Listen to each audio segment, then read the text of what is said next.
ആശാപ്രവർത്തകരുടെ secretariat ഉപരോധം തുടരുകയാണ്. വ്യാഴാഴ്ച മുതൽ അനിശ്ചിതകാല നിരാഹാര സത്യാഗ്രഹം തുടങ്ങും.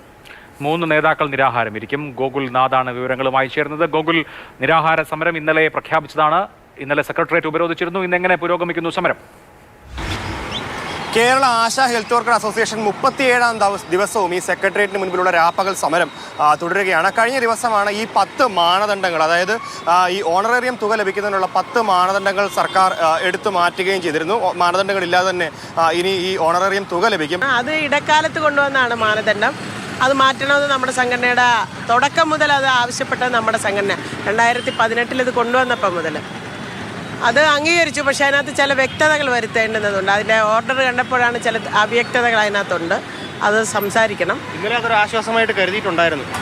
തീർച്ചയായിട്ടും കരുതുന്നുണ്ടല്ലോ. കാരണം ഉപാധികളില്ലാതെ വേതനം കിട്ടുക എന്നുള്ളത് ഒരു പ്രധാനപ്പെട്ട സംഗതിയല്ലേ. പക്ഷെ നമ്മുടെ ഏറ്റവും ബേസിക് ആയിട്ടുള്ള ഡിമാൻഡ് ഇവിടെ ഇരിക്കുകയാണ്. വേതനം വർദ്ധിപ്പിക്കുക എന്നുള്ളതും വിരമിക്കൽ ആനുകൂല്യം. അത് വളരെ പ്രധാനപ്പെട്ട 2 ഡിമാൻഡുകളാണ്.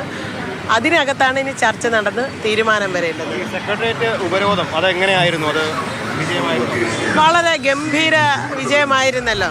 കാരണം ആ ഉപരോധത്തിൽ ആശമാരുടെ പങ്കാളിത്തം കുറയ്ക്കുന്നതിന് വേണ്ടിയിട്ട് വളരെ തിരക്ക് പിടിച്ച് ഔദ്യോഗിക തലത്തിൽ നിന്നും വന്ന തീരുമാനം അതൊരു തെറ്റായ തീരുമാനമായിരുന്നു എന്ന് അവർക്ക് ഇന്നലെ ബോധ്യപ്പെട്ടു. കാരണം പല സ്ഥലങ്ങളിലും CITUക്കാരായ ആശമാർ ആ പരിശീലന പരിപാടിയിൽ ഇത്തരം ഒരു തീരുമാനമെടുത്തതിൽ പ്രതിഷേധിച്ചുകൊണ്ട് കറുത്ത വസ്ത്രം അണിഞ്ഞുകൊണ്ട് പോയി പരിശീലന പരിപാടിയിൽ പങ്കെടുത്തു.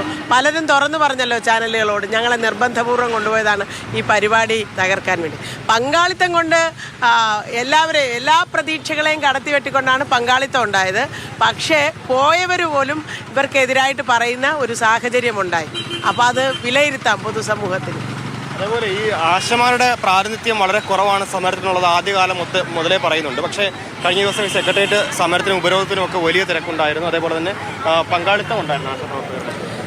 കാരണം ഇത് ആശാവർക്കർമാർ എല്ലാവരുടെയും ഒരു ഡിമാൻഡാണ് ഇവിടെ ഉന്നയിച്ചിരിക്കുന്നത്.